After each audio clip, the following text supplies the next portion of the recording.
Hello students, I am A K Singh, senior physics faculty in Resonance. आज हम लोग 25 जून के सेकंड शिफ्ट में जो जेईई मेन का एग्ज़ाम हुआ है उसके फिजिक्स के क्वेश्चंस को डिस्कस करेंगे। ये मेमोरी बेस्ड क्वेश्चंस हैं जो हम लोगों ने बच्चों से कलेक्ट किए हैं। चलो वन बाय वन करके देखते हैं।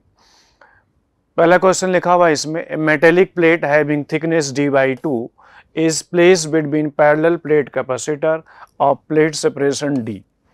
Find ratio of its new capacitance to initial capacitance.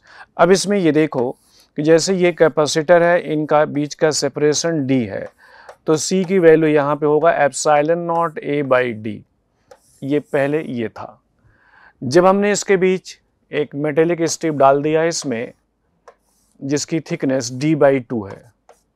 अब अगर इसकी थिकनेस d/2 है और ये थिकनेस d है, तो इसमें जो c डैश होगा ये epsilon not a upon d minus d/2 plus d/2/k infinite. Actually देखो इसमें क्या होता है कि जो c डैश का फॉर्मूला होता है, अगर बीच में हम कोई डाइलेक्ट्रिक लेयर डाल दें तो d minus t plus t/k, तो मेटल के लिए k इनफाइनाइट होता है, तो इसमें ये टर्म जीरो हो जाएगा। तो यहाँ से आ जाएगा 2 epsilon naught a/d that is equal to 2c। तो यहाँ से c डैश बाई c आ गया 2। Therefore, answer is fourth one. In the next question, in YDSC, the intensity at the screen due to each slit are in the ratio of 4:1. If the ratio of I max plus I minimum upon I max minus I minimum is 5/x, then write the value of x. अब इसमें देखो क्या होगा यहाँ पे I1 by I2. This is equal to 4/1. Therefore, I1 is equal to 4I2. अब इसमें अगर हम ये देखें कि I max कितना होगा, तो root I1 plus root I2 का स्क्वायर, तो ये आ जाएगा 9I2। I मिनिमम आ जाएगा root I1 minus root I2 का square is equal to I2। अब अगर यहां से हम देखें I max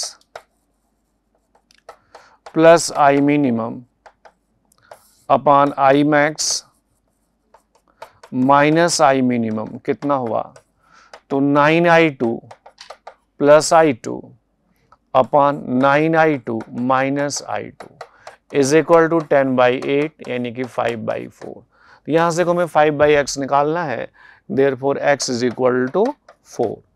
तो आंसर इज सेकंड वन।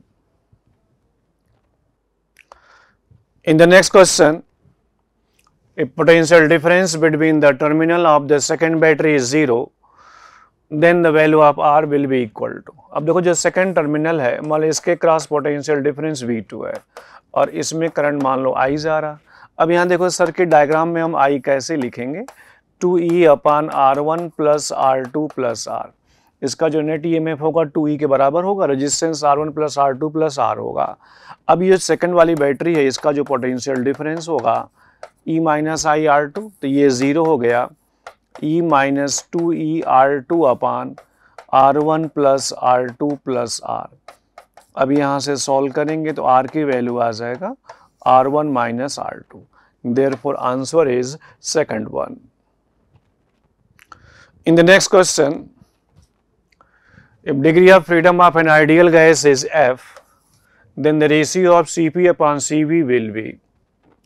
अब देखो इसमें जो Cp by Cv होता है इसको अपन गामा बोलते हैं, और गामा के लिए हम लोग जानते हैं फॉर्मूला 1 + 2/f। तो ये बहुत बेसिक कंसेप्ट है इसमें। तो ये Cp by Cv is equal to 1 + 2/f। Therefore answer is second one.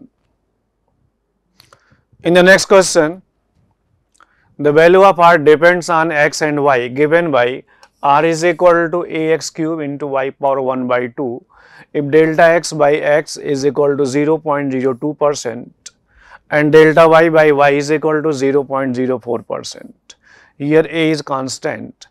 Find maximum percentage in delta R by R.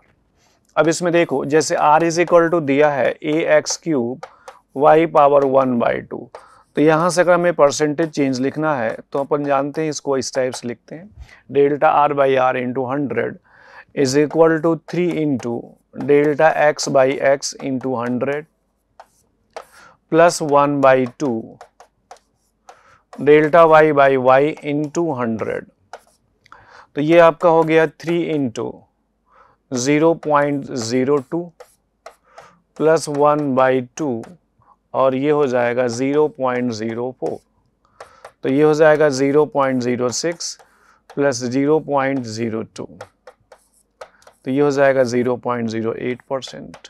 Therefore, answer is second one.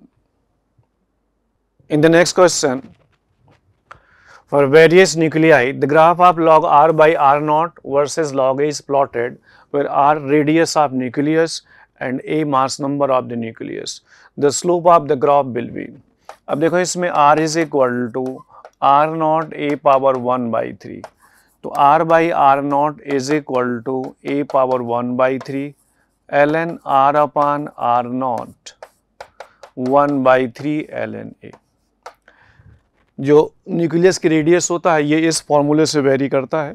तो अब इसमें देखो ये y एक्सिस पे वो y हो गया is equal to m into x. तो यहाँ पे जो 1/3 स्लोप हो गया, तो जो स्लोप जिसको हम m कह रहे हैं ये किसके बराबर होगा 1/3। Therefore, answer is second one. In the next question, a small block is placed on a horizontal disk with respect to vertical axis passing through center of disk at constant angular velocity omega.